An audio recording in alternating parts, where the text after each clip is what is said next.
Olá, muito boa tarde para você que já está ligado aqui no NT Sul. A edição de hoje já está começando com as principais notícias do dia para você. Confira os destaques desta quarta-feira, 6 de outubro.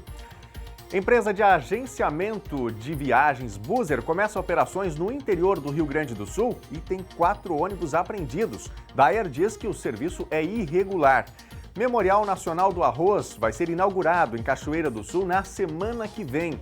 Cachoeira do Sul tem delegacia especializada em investigação e combate ao crime organizado. CPI conclui investigações sobre comercialização e cobrança abusiva de medicamentos e insumos durante a pandemia. Remédios ficaram até 10.000% mais caros e nossa equipe conversou com o presidente da comissão sobre esse tema. E hoje tem o quadro Educacão com a Francine Hernandes. Seu cão é super comportado quando você está em casa, mas quando ele fica sozinho, ao você chegar, você encontra o seu tênis favorito destruído, o canto do sofá roído. Por que isso acontece?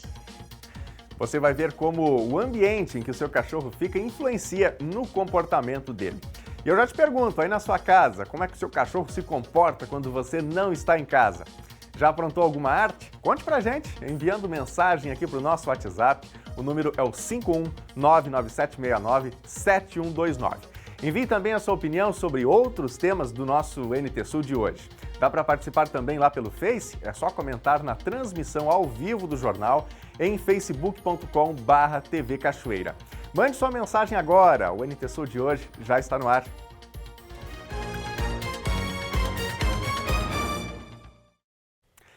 Gente, ontem a Secretaria da Saúde de Cachoeira do Sul registrou mais 12 novos casos de coronavírus. Outros 39 casos suspeitos também constam na nota informativa e mais 54 foram descartados depois de resultado negativo no teste Covid. Além disso, mais 17 estão recuperados da doença.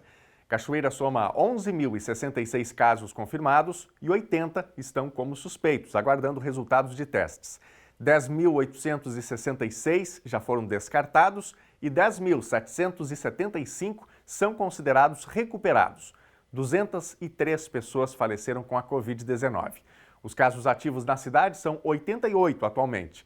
No Hospital de Caridade e Beneficência, 4 pessoas estão internadas na área Covid. 3 estão na UTI e uma na enfermaria. A empresa de agenciamento de viagens Buser começou as suas operações no interior do Rio Grande do Sul, na mira das autoridades. O Departamento Autônomo de Estradas de Rodagem, o DAER, garante que a operação é irregular. 4 ônibus a serviço da Buser já foram apreendidos. Veja agora os detalhes na reportagem. Popularmente chamada de Uber dos ônibus, a empresa de agenciamento de viagens Buser teve 4 ônibus apreendidos pelo Departamento Autônomo de Estradas de Rodagem no Rio Grande do Sul. A ação ocorreu em Porto Alegre, Caxias do Sul, Rio Grande e Santa Maria, com multa e recolhimento dos veículos. É importante dizer que não se trata de uma caça às bruxas, nenhum tipo de perseguição ou até resistência à inovação tecnológica. A Buser ela é muito bem-vinda aqui no Rio Grande do Sul, desde que ela trabalhe dentro do regramento que já é previamente conhecido de todas as empresas de transporte. Então, a partir disso, e não respeitando estas regras que estão postas na legislação, é que a gente, lamentavelmente, tem que apreender esses veículos. Faz a abordagem, verifica que o serviço autorizado é divergente daquele que efetivamente está sendo executado, por isso leva à aplicação da penalidade e à própria apreensão desses veículos. Segundo o DAER, que fiscaliza o fretamento de veículos em solo gaúcho, as 4 viagens realizadas resultaram em veículos apreendidos. A reincidência pode levar à suspensão por até 4 anos. Lamentavelmente, isso é a penalidade mais pesada que nós temos, mas antes disso acontecer, naturalmente, a empresa vai ter amplo direito de defesa, ela vai expor as suas justificativas tanto no primeiro grau de recurso, quanto ao Conselho de Tráfego também no segundo grau, se for do interesse dela. Não é algo que vai ser feito à margem da lei, muito antes ao contrário. Todas as empresas que foram abordadas, tiveram seus veículos recolhidos, foram multadas, mas elas vão recorrer, se assim entenderem, dessas notificações, e vão poder expor os seus motivos. Agora, para nós está muito claro, está muito evidente a contradição entre a autorização que nós emitimos para essas empresas de transporte e o serviço efetivamente que está sendo executado. Porque a Buser, ela oferece, ela comercializa passagens através do seu site. E quem vende passagens no estado do Rio Grande do Sul com o devido amparo legal são as estações rodoviárias ou as empresas de transporte quando não há estação rodoviária naquele município. O que é diferente, por exemplo, de um ônibus desse prestar um serviço de um tipo excursão. Sim, é justamente aí que eles estão tentando enganar a nossa fiscalização, porque eles têm licença para esse serviço, que a gente chama de fretamento turístico ou fretamento eventual. Eles têm licença para isso, eles emitem uma lista de passageiros, no momento da abordagem é apresentada essa lista de passageiros, só que nós, por consequência e por conhecer as ofertas que eles fazem através do site, que é público, a gente faz uma entrevista com os passageiros a bordo do ônibus e fica evidenciado ali que eles adquiriram bilhete de passagem, que eles compraram isso através do site da Buser e que também não é um serviço em circuito fechado, como pressupõe esse fretamento turístico ou eventual. A Buser hoje, para seguir, né, operando aí de maneira regular, precisa fazer o quê? Ela precisa conhecer e respeitar tanto a Lei Estadual 14.834 quanto a Resolução do Conselho de Tráfego 5295 de 2010, que contém ali no texto legal todas as explicações e todas as regras que a Buser precisa cumprir. Naturalmente, a Buser não é uma empresa de transporte, ela não possui frota. Eu acho que nem no registro dela, o CNAE dela é de transporte. Então, se ela quiser fazer transporte com frota própria, vai ter que adquirir os veículos, buscar um registro aqui conosco no DAIR, como as outras empresas já possuem, mas também nada impede que ela ajuste a forma de ofertar os seus serviços e continue atuando em parceria com outras empresas de transporte. A Buser precisa respeitar a legislação vigente no estado do Rio Grande do Sul e também precisa respeitar as outras empresas de transporte que atuam sob essa legislação. A Buser diz ser a maior plataforma de intermediação rodoviária do país. Desde a semana passada, oferece viagens entre Porto Alegre e 5 destinos do interior: Caxias do Sul, Santa Maria, Pelotas, Rio Grande e Farroupilha.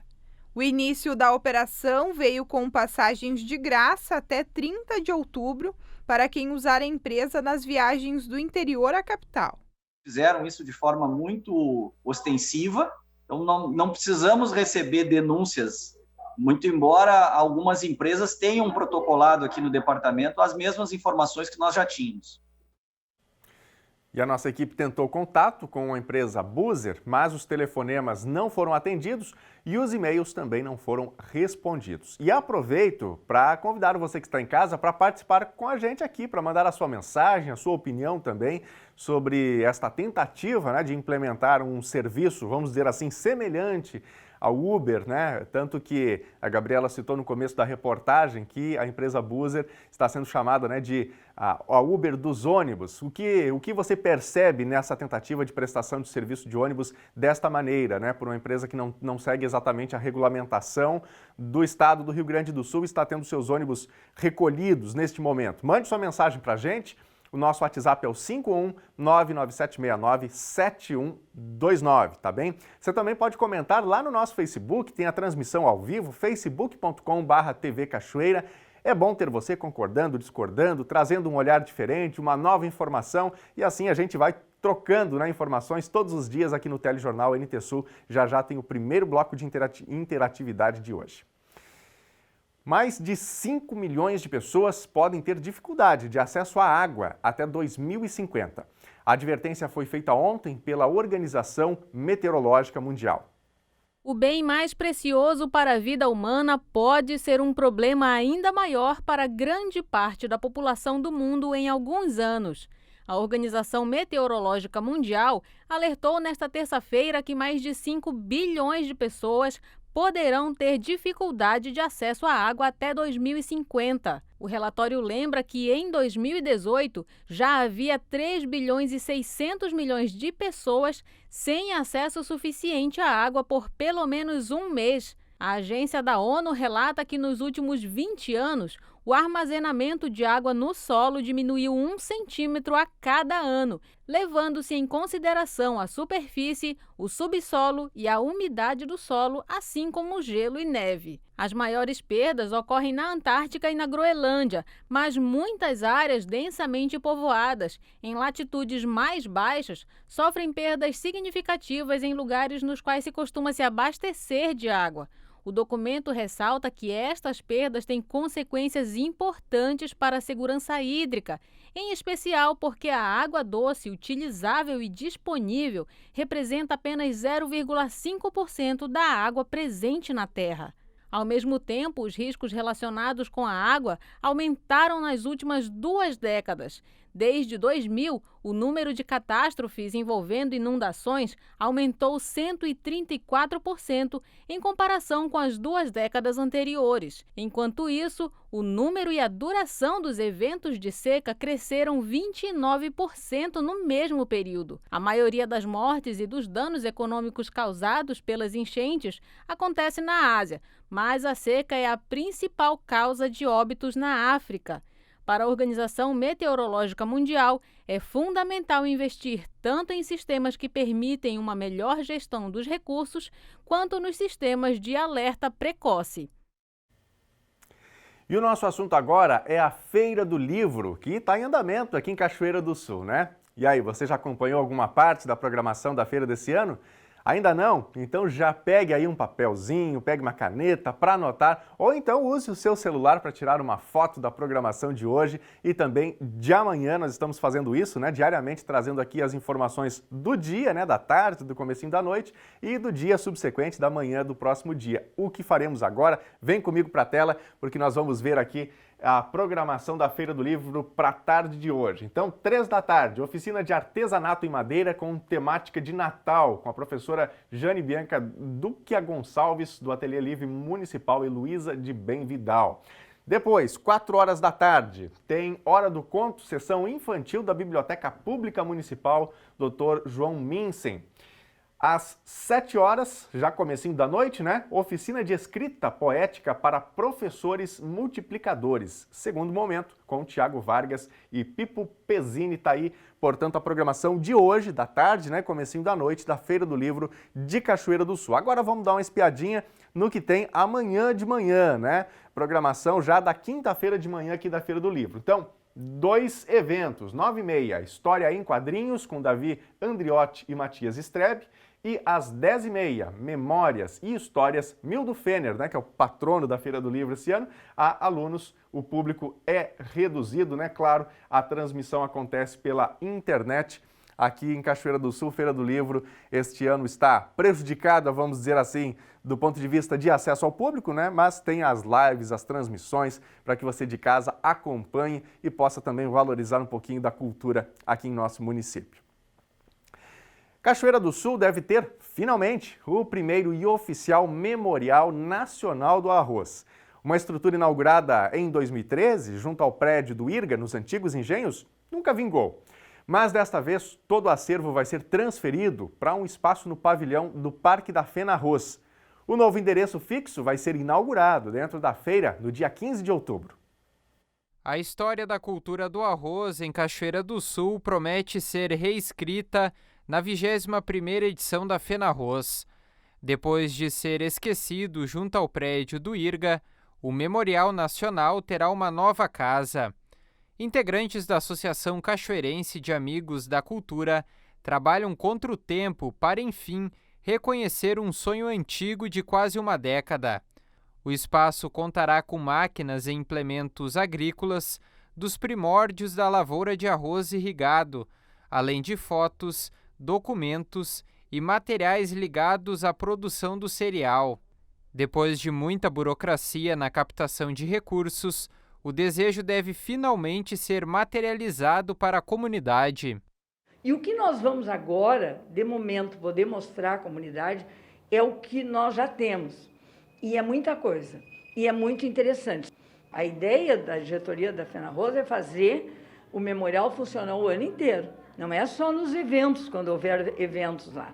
Eu acho que agora, a partir daí, com o apoio das universidades, nós vamos crescer, porque nós não queremos só que seja coisas antigas do passado para eles conhecerem. Nós queremos que eles entendam esse passado e saibam a responsabilidade de Cachoeira com a agricultura, agora, no presente e projetando para o futuro. Na época, a iniciativa avançou tanto que um site foi criado para compartilhar todos os detalhes do memorial. O endereço eletrônico, inclusive, está no ar, porém desatualizado. O Museu Municipal, Arquivo Histórico e a 24ª CRE vão ser alguns parceiros no desenvolvimento das atividades do memorial. Um dos impasses é a frequente ação de vândalos no Parque da FenaRoz. Marisa estuda uma reunião ainda essa semana para definir uma estratégia de segurança para esse local que se tornará valioso. Uma segurança séria, que as pessoas respeitem, porque está havendo um desrespeito muito grande com aquele local. Eles estão depredando o Parque da FenaRoz. E isso provavelmente vai ser objeto de uma reunião sexta-feira nossa. Nós já conversamos sobre isso, só que agora, quando nós vimos a riqueza desse material já existente, nós concluímos que nós não podemos colocá-lo em risco. E vamos garantir uma segurança lá, que isso é absolutamente necessário. O engenheiro agrônomo Jaceguai de Barros, antigo coordenador do IRGA de Cachoeira do Sul, também está no processo de instalação. O plano museológico será atualizado. O documento é a ferramenta que orienta a pesquisa, a preservação e a comunicação da história do cultivo de arroz. Davi Minuso será o museólogo responsável pela renovação. O principal legado do memorial é a promoção do espaço com as escolas de Cachoeira do Sul e região. Todo o acervo recebeu uma limpeza antes da mudança.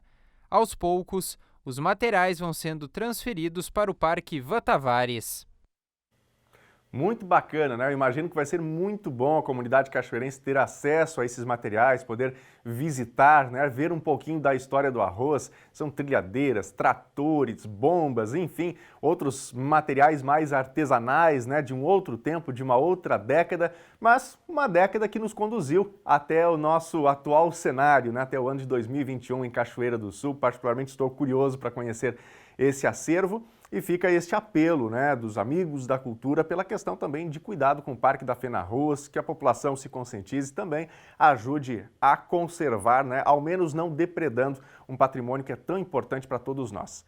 Bom, e falando em arroz, o Instituto Rio Grandense do Arroz divulgou a primeira projeção de safra para 2021-2022. O mapeamento aponta uma retração, uma redução de 1,21% em relação à previsão da safra anterior. Na região central, a diminuição vai ser de 210 hectares, segundo a entidade. O levantamento da intenção da semeadura revela uma área de 957 mil hectares no estado. A redução será de 1,21%. Na safra passada, a área estimada era de 969 mil. Os números foram apresentados pelos integrantes do IRGA. A pesquisa foi elaborada pelos Núcleos de Assistência Técnica e Extensão Rural. Das 6 regiões analisadas, apenas a Depressão Central aponta para crescimento da área cultivada com arroz. Sobre a soja em rotação com o cereal, todas as regiões devem ter aumento de área. Destaque para o litoral norte com aumento de 41%. Esse tema foi comentado durante a live de apresentação. Hoje nós temos que enxergar o conjunto todo, né? A propriedade.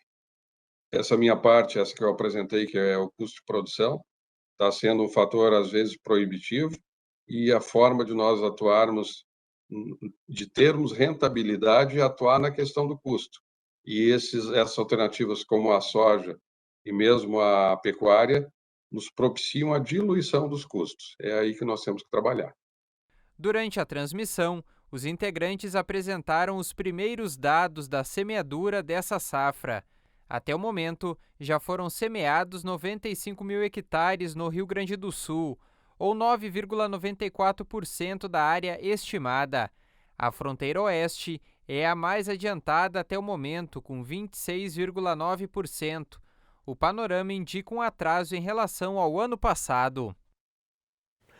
E nós estamos chegando no nosso primeiro bloco de interatividade para ver o seu recado, para ver o que você pensa, o que você quer nos contar, né? Porque aqui a gente compartilha informação, a gente conta histórias, traz reportagens, apura os fatos todos os dias, mas claro, contamos sempre com a sua participação, com a sua notícia, com a sua opinião aqui no Telejornal NT Sul. Nosso WhatsApp está à sua inteira disposição, 51997697129. Ou então, você pode comentar nas nossas lives, né? Você já conhece, tem a nossa página do Facebook transmitindo ao vivo, é o mesmo conteúdo que vai para televisão e, claro, com a vantagem de que você pode comentar e a gente coloca no ar aqui o seu recadinho. facebook.com/TV Cachoeira. Você também pode comentar lá no YouTube, youtube.com/TV Cachoeira Novo Tempo. Estamos aqui aguardando o seu recadinho, viu? Aqui no Facebook está com a gente a Gessi Gomes, mandando boa tarde. Boa tarde, Gessi. Obrigado pela companhia com a gente. Boa quarta-feira, bom almoço aí para você e sua família. A Rosa Maria Oliveira também com a gente. A Lorena Moraes, muito obrigado a vocês pelos recadinhos aqui na nossa página do Facebook. E se você não é inscrito ainda no nosso canal do YouTube, ainda não curtiu a nossa página do Facebook, faça isso para você receber as notificações das produções que a nossa equipe faz, né, das notícias que vão acontecendo ao longo do dia e nós vamos publicando no nosso site e compartilhando através das redes sociais. Vem comigo para a tela porque tem os recadinhos do nosso WhatsApp e a gente coloca no ar agora. O Cleiton, de Cachoeira do Sul, hoje completei a segunda dose da vacina contra a Covid. Estava agendada para o dia 20 desse mês, mas como estão antecipando, hoje foi o dia de fazer a vacina. E o Cleiton manda a foto para a gente aí. Olha aí, ó, comprovação, carteirinha em dia. É isso mesmo, Cleiton. Parabéns, né, por esse momento especial de completar o esquema vacinal. E é isso que a gente precisa fazer, né? Aliás, faço aqui um apelo, se você que está em casa não fez ainda a sua vacina, não deixe para depois, vai lá, faça a vacina, vai ser importante para você, você vai se proteger, assim como muitas vacinas, né, já nos protegem há tanto tempo, há tantos anos, nos ajudaram a erradicar tantas doenças do Brasil. Essa vai ser mais uma que vai certamente nos ajudar a sair dessa crise da Covid-19, né? Então não deixe para depois, faça a sua imunização. Quem mais? A Natália. Aqui na Ferreira, a apenas 400 metros do asfalto, mais uma vez a Corsã vem, faz buraco e nós moradores somos prejudicados. Um caminhão passou a noite ali porque nem 4 tratores conseguiram puxar. Um caminhoneiro e os agricultores que ajudaram. Não é a primeira vez que eles fazem isso e nos deixam sem poder transitar na estrada pela péssima qualidade dos serviços. Os tratores seguem tentando tirar o caminhão e a Natália manda um vídeo aqui dessa situação que ela relata, né? O caminhão atolou. Resumindo aqui, ó, o que a gente vê pelo vídeo, a Corsã veio, fez o serviço, tapou o buraco, né? Só que, claro, a terra ficou fofa, vamos dizer assim, com o peso do caminhão. Não foi possível ele trafegar nesse local, né? E aí terminou atolando e agora tá aí essa situação, né? Essa dificuldade para os moradores ali para tentar resolver esse problema, um problema antigo, inclusive, né? Em relação à Corsã aqui em Cachoeira do Sul, espaço aberto, de repente se alguém da Corsã quiser se pronunciar também, o espaço do NT Sul está inteiramente aqui à disposição. Temos mais? Temos o José com a gente lá de Arujá, São Paulo. Assistimos a TV Cachoeira todos os dias. Daniel, tira uma dúvida. É verdade que não tem mais a rodoviária em Cachoeira? José, tem sim, viu? A rodoviária continua firme e forte aqui no município. Teve realmente uma transferência da concessão há um tempo atrás, mas a rodoviária está operando normalmente, tá bem? Obrigado aí pela mensagem, grande abraço para os amigos em Arujá. Aliás, nem só para os amigos de Arujá, né, mas para os nossos telespectadores em todo o Brasil que se ligam com a gente nesta hora do almoço aqui na TV Novo Tempo. Obrigado a você pelo carinho e pela audiência. Daqui a pouquinho tem mais recados dos nossos telespectadores. E a seguir, você confere a previsão do tempo. E ainda, Cachoeira do Sul tem delegacia especializada em investigação e combate ao crime organizado. CPI conclui investigações sobre comercialização e cobrança abusiva de medicamentos e insumos durante a pandemia. Remédios ficaram até 10.000% mais caros e nossa equipe conversou com o presidente da comissão sobre este tema. E tem o quadro Educacão com Francine Hernandes. Seu cão é super comportado quando você está em casa, mas quando ele fica sozinho, ao você chegar, você encontra o seu tênis favorito destruído, o canto do sofá roído. Por que isso acontece? Você vai ver como o ambiente em que o seu cachorro fica influencia no comportamento dele. É na volta do intervalo, continue com a gente.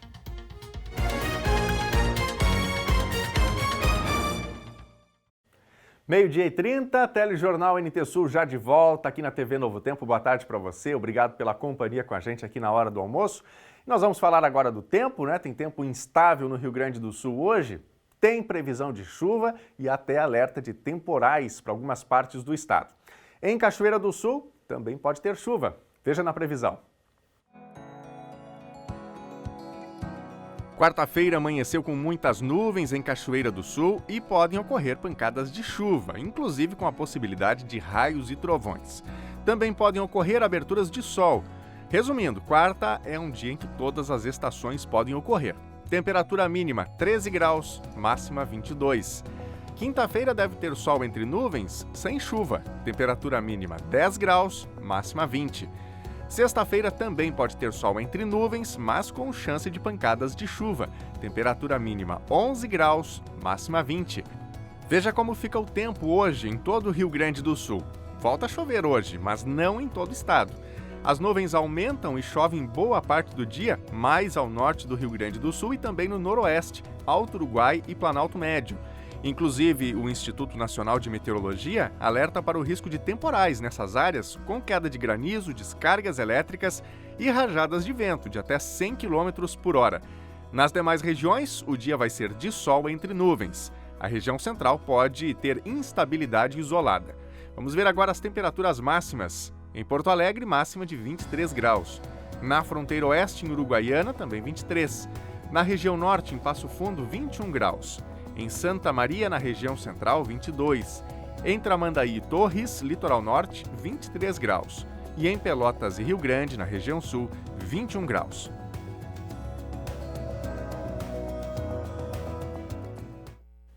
É hora de ver as mensagens dos nossos telespectadores. Vamos começar mais uma vez aqui pelo Facebook, facebook.com/TV Cachoeira. Muito obrigado a você que já mandou a sua mensagem. Se você não mandou ainda, dá tempo, corre aí, escreve pra gente, que a gente coloca no ar aqui o seu recadinho, a sua sugestão de entrevista, de reportagem, né? Contamos aqui a sua notícia.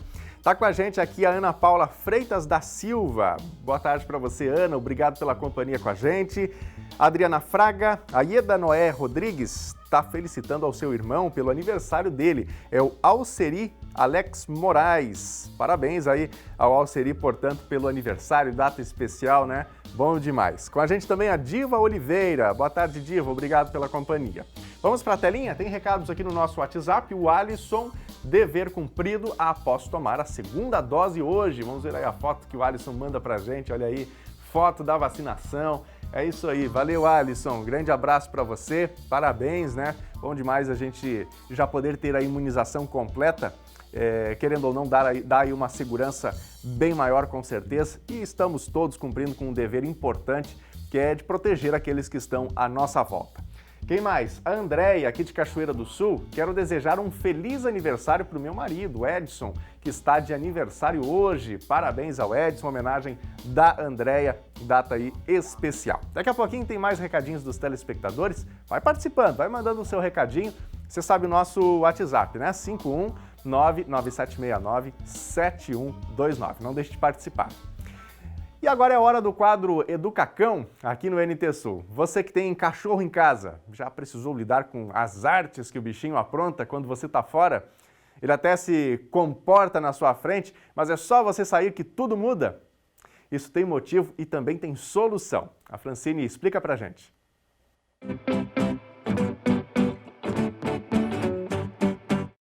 Oi, pessoal, tudo bem? Você sabia que o ambiente onde o seu cão está inserido pode ajudar ou atrapalhar na educação dele?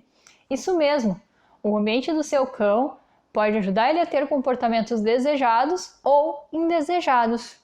Um exemplo muito simples disso é as artes que o nosso cão aprende a fazer quando não estamos em casa.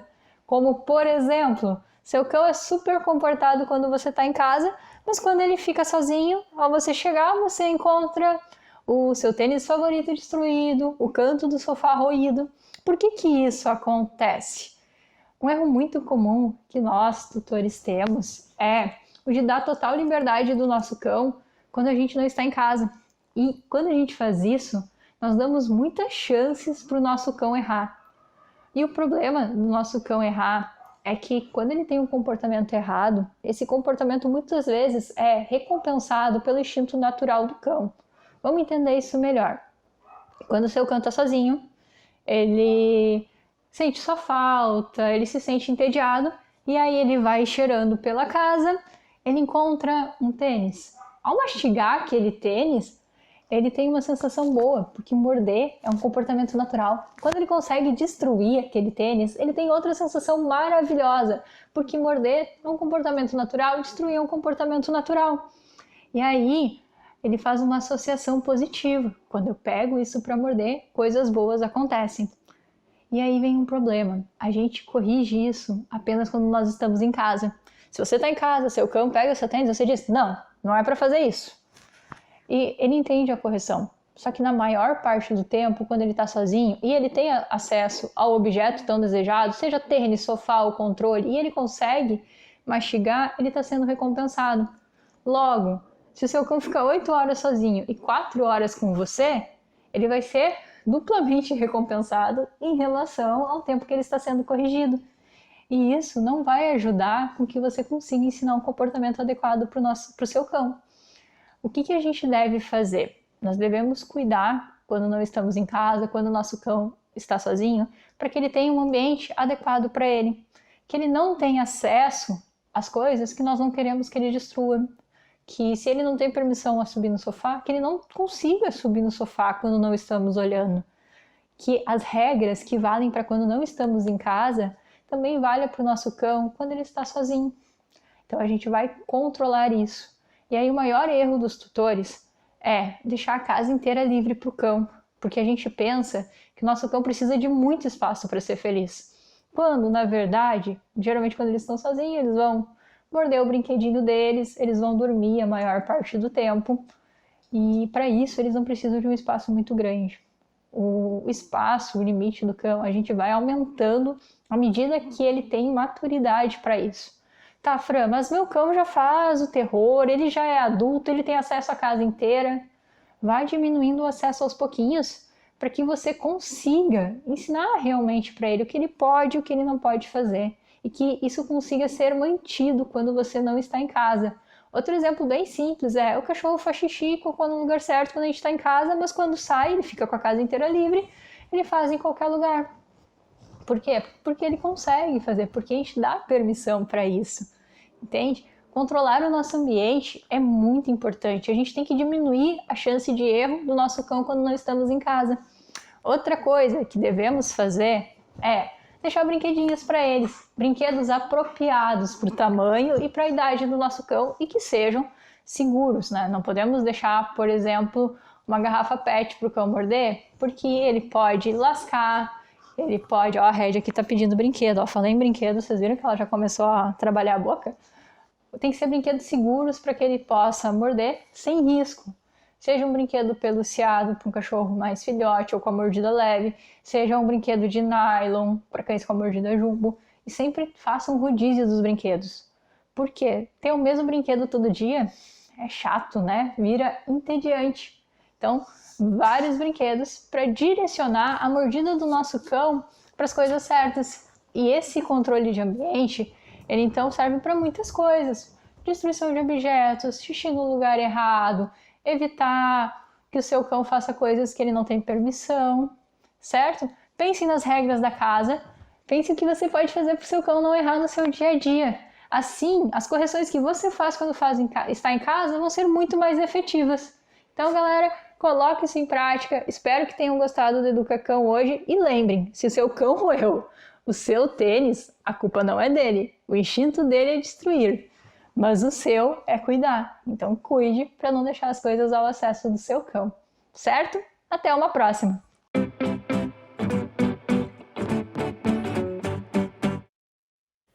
Aí estão as dicas do Educacão. E você que está em casa, tem algum cachorrinho bagunceiro aí também, que vira flor, faz bagunça, né? Rói as coisas? Conte pra gente, daqui a pouquinho a gente mostra no nosso próximo bloco de interatividade. Gente, Cachoeira do Sul tem agora uma delegacia especializada em investigação e combate ao crime organizado. Na segunda-feira foi efetivada a mudança da primeira delegacia para DRACO, a Delegacia de Polícia de Repressão às Ações Criminosas Organizadas, uma reformulação que pretende dar ainda mais suporte e respostas à comunidade no combate a esse tipo de ação criminosa. A transformação da primeira DP em uma delegacia especializada já estava nos planos de gestão da Secretaria Estadual de Segurança há pelo menos 2 anos e se concretizou na segunda-feira com a reorganização de agentes e a nomeação do delegado Rodrigo Marquá para a titularidade da DRACO, que tem como foco a investigação e combate ao crime organizado. Na prática, ela vai ser uma divisão interna de serviços em que a DRACO hoje pode se dedicar mais a esses crimes que demandam uma investigação mais especializada, que às vezes demora semanas ou até meses, e a delegacia de polícia, que era a segunda DP, ela consegue se debruçar sobre esses crimes que ocorrem no dia a dia, impactam mais imediatamente na vida do cidadão. Para a comunidade em geral, as mudanças não alteram o atendimento que é prestado na delegacia, mantendo-se os registros no conhecido plantão, que funciona na DPPA, a Delegacia de Pronto Atendimento na Rua Isidoro Neves. Para as pessoas que vierem na delegacia para registrar a ocorrência, não vai mudar nada, elas continuam se dirigindo até a Delegacia de Polícia de Pronto Atendimento,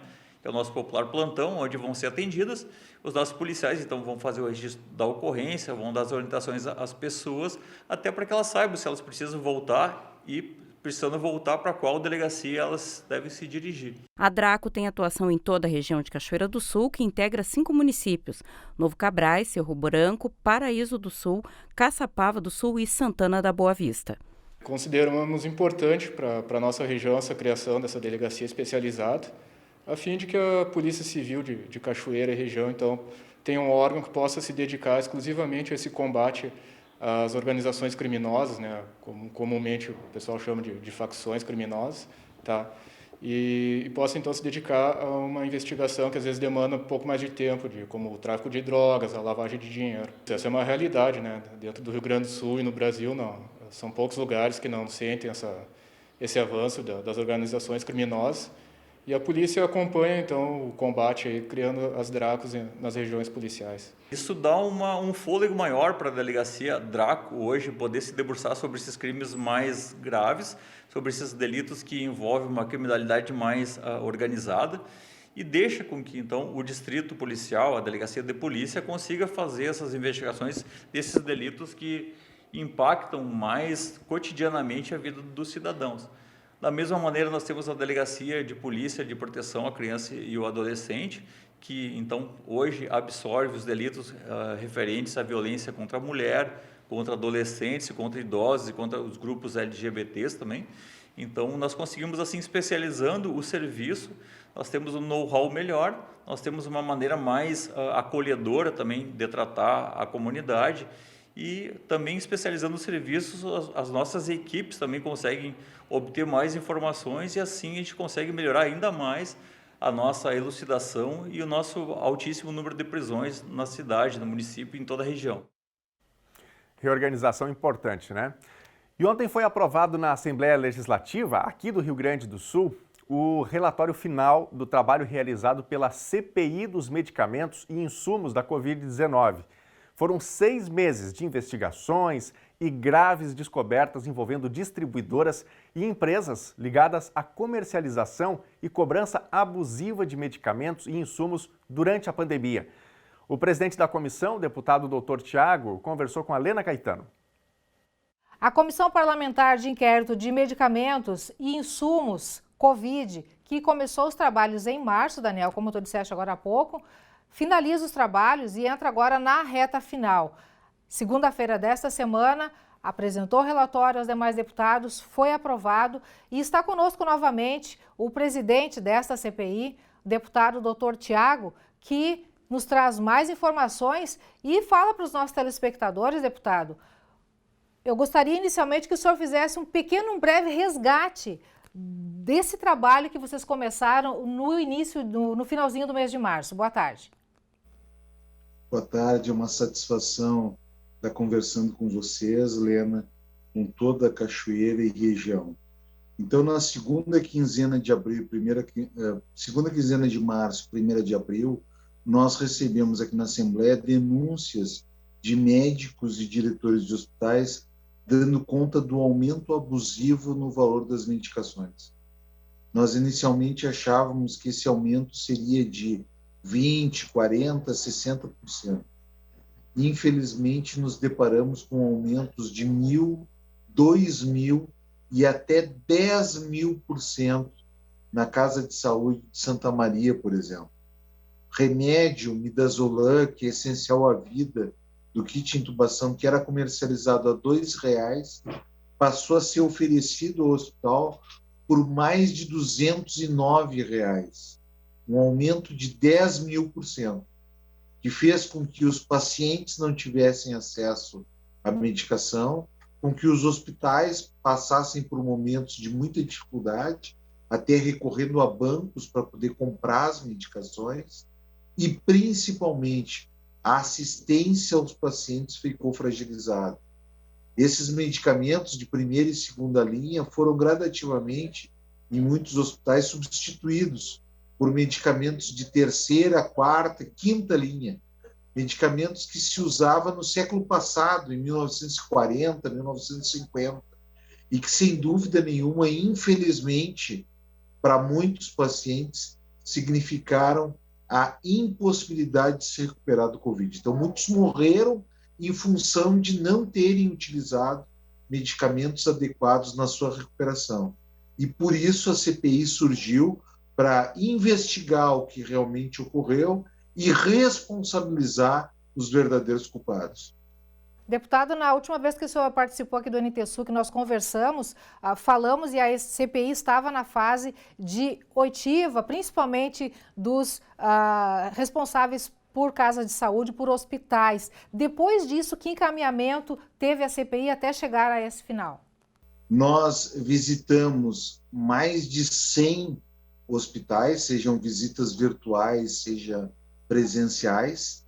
Estivemos em mais de 50 municípios, percorremos todos os atendimentos de urgência de UTI que temos no estado, né? Depois disso, coletamos esses dados todos pavorosos e fomos até o Ministério da Saúde, o Ministério da Economia e o Ministério da Justiça e a Anvisa, com o objetivo de levar esses dados parciais, esses relatórios parciais até lá. Esses órgãos, eles compõem a CEMED, que é uma Câmara Interministerial, que acaba fixando os valores das medicações todo 1º de abril e tem por objetivo cuidar para que não ocorram exatamente estes abusos.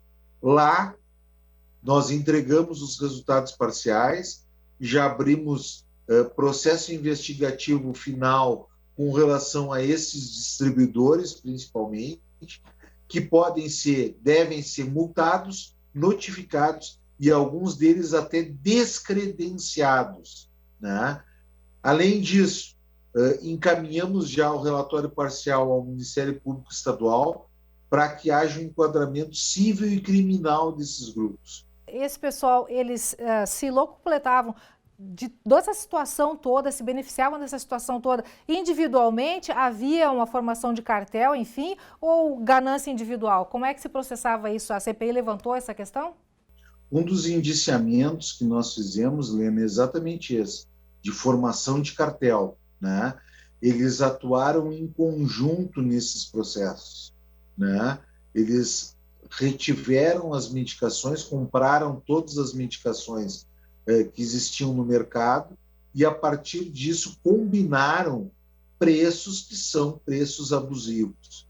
Então, isso realmente nós observamos e foram situações muito tristes.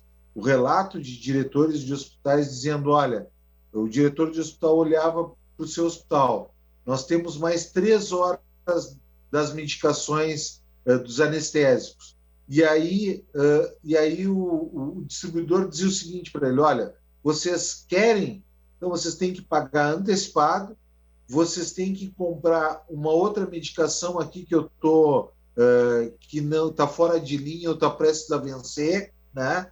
E depois nós vamos entregar para vocês as medicações fracionadas. Se vocês não quiserem assim, certamente vão ter outros que vão querer. Então, extorsão, chantagem, foi isso que a gente identificou também nesse processo. Deputada, a partir desse trabalho realizado pela CPI com relação a medicamentos e insumos Covid, novas ideias e proposições também surgem. O que o senhor destacaria como resultado, como ação inicial da CPI com relação a esse tema? 3 projetos de lei. Um primeiro que visa fazer com que ocorram um mutirão de consultas e cirurgias especializadas. O projeto Assistir do governo do estado é uma iniciativa meritória, mas completamente inadequada, porque ele acaba retirando o recurso de um hospital e colocando em outro. Então, precisa-se ter novos recursos extraordinários nesse processo. Então, estamos propondo um mutirão de consultas e cirurgias especializadas. O segundo, é fundamental que o Estado reduza, isente de ICMS, estas medicações pelo período de 1 ano. Assim como fez Santa Catarina, como fez o Paraná, como fez São Paulo. Desta forma, nós vamos dar a oportunidade, a possibilidade para os hospitais se recuperarem e deles conseguirem atuar nesse mutirão de consultas e cirurgias. Porque os medicamentos utilizados na intubação são os mesmos anestésicos utilizados na cirurgia. E o terceiro projeto é que se crie, no âmbito da Secretaria Estadual de Saúde, não precisa ser mais uma estrutura, mais um órgão, mas que se crie uma agência reguladora estadual para evitar estes abusos que ocorreram aqui. É importante que o Estado tome para si e não se omita no momento em que falta medicamentos nos municípios e nos seus hospitais. Então, nós estamos propondo que haja uma Câmara Intersecretarias, uma agência reguladora de medicações capaz de, inclusive, licitar, fazer pregão eletrônico desses remédios e poder abastecer os hospitais, porque o Estado tem um poder de barganha muito maior do que o hospital pequeno e médio do município pequeno e médio. Então, o Estado do Rio Grande do Sul não pode se omitir nesses momentos de grave crise de falta de medicamentos. Deputada, sua mensagem final para os nossos telespectadores com relação a esse trabalho, a esse relatório final e a toda essa trajetória que o senhor acompanhou junto com os demais deputados à frente da CPI. Eu gostaria muito de agradecer a todos vocês da imprensa que foram fundamentais nessa caminhada. Vocês acabaram trazendo à luz para um problema que estava escondido e que, sem dúvida nenhuma, com a luz que vocês trouxeram a estas situações, acabaram tolhindo e diminuindo a ânsia desses grupos em operar com valores abusivos. Então, muito obrigado a vocês e quero, sem dúvida nenhuma, agradecer a todos os médicos, enfermeiras, técnicos de enfermagem, gestores de hospitais, faxineiras, motoristas de ambulância. Esses são os nossos verdadeiros heróis. Muitas vezes a gente coloca num pedestal algum artista, algum jogador de futebol, nada contra o futebol, eu gosto muito de futebol, mas a gente coloca num pedestal essas pessoas, mas os verdadeiros heróis que deram a sua vida, arriscaram a sua vida para salvar a vida dos semelhantes nesse período de pandemia foram os profissionais de saúde. E a eles e por eles também, além de toda a população, é que a gente avançou até aqui na CPI e vamos continuar cobrando os resultados dessas investigações. Deputado, muito obrigado por sua participação mais uma vez conosco aqui no NT Sul, por suas palavras. Parabéns ao trabalho seu aí, de toda a equipe da Assembleia Legislativa aí, o grupo da CPI. Esperemos realmente que esse trabalho frutifique e que seja também um divisor de águas, para que situações como essa, esses abusos que ocorreram durante a pandemia, principalmente, questão de medicamentos e tudo mais, preços extorsivos e tudo mais, situações bastante graves e complicadas, que isso não se repita mais a partir, principalmente, desse trabalho, que se consolide realmente esses resultados. Que assim seja. Tá, então, Daniel, a participação do deputado Dr. Tiago Duarte, presidente da Comissão Parlamentar de Inquérito dos Medicamentos e Insumos Covid, nos falando sobre os resultados deste trabalho, a conclusão, enfim, desse trabalho realizado desde o mês de março deste ano na Assembleia Legislativa do Rio Grande do Sul. Eu volto contigo. Obrigado, Lena, pelas informações, por essa entrevista esclarecedora, e a gente fica aqui na torcida que esses casos sejam devidamente investigados agora na sequência, pelo Ministério Público, que os responsáveis sejam punidos pelo rigor da lei, porque é impossível que a gente veja grupos se aproveitando financeiramente da dor do próximo, aumento de 10.000% de determinados medicamentos nesse período da pandemia, quando as pessoas mais precisavam, situação lamentável. Bom, nós estamos chegando aqui no nosso último bloco de participações dos telespectadores. Quero mandar o meu abraço aqui para o William Berger Hernandes. O William está celebrando, feliz da vida aqui no nosso Facebook, porque ele fez hoje a segunda dose da vacina, fez a vacina da Pfizer, ele conta. Agradeço muito o atendimento da equipe da US1. Vamos nos vacinar e continuar nos protegendo dessa terrível doença. Abraços a todos os telespectadores e uma ótima quarta-feira. Obrigado, William. Grande abraço para você aí e estamos felizes também por você, por ter concluído esse calendário vacinal. Com a gente a Sandra e o Everson, o Silvio Ricardo Marim também mandando mensagens, obrigado a vocês. Vamos aqui para a telinha? Tem recados também no nosso WhatsApp, a Elaine Adorna, de Cachoeira do Sul. Quero mandar parabéns para a Eliane, minha irmã, que está de aniversário hoje, e um abraço para o meu irmão Flávio. Olha aí, então, um abraço para o Flávio e a Eliane, que está fazendo aniversário. Parabéns para ela, felicidades nesta data super especial. Um abraço para toda a família, obrigado pela companhia com a gente aqui na telinha da TV Novo Tempo. Tem mais recados. A Irene, de Cachoeira do Sul. Gosto muito desse quadro da Francine. A Yuka é uma lindona e hoje apareceu essa outra linda também. Deus abençoe a Francine com esse amor que ela tem pelos animais, diz aqui a Irene. Obrigado, Irene, pela participação. Um abraço para toda a família aí. É isso aí, Quinzenalmente aqui no Telejornal NT Sul, às quartas-feiras, a Francine Hernandes traz dicas, para a gente cuidar bem dos bichinhos de estimação, dos nossos cachorrinhos, e como educá-los também, para que eles não sejam lá tão bagunceiros, Hoje teve dica importante. Quem mais? O Alexandre também está participando. Temos um cachorro que é bagunceiro, o Pitoco, da nossa filha Isabela. Vamos ver aí a foto que o Alexandre manda com a Isabela e o Pitoco aí no colo, que segundo o Alexandre faz bastante bagunça. Legal. Obrigado aí, Alexandre, um abraço para toda a família. Obrigado a você de casa que interagiu com a gente, que mandou o seu recadinho. Você pode continuar interagindo, pode sugerir uma entrevista, pode sugerir uma reportagem, Nós seguimos com as nossas redes sociais à sua disposição, nosso WhatsApp 51997697129.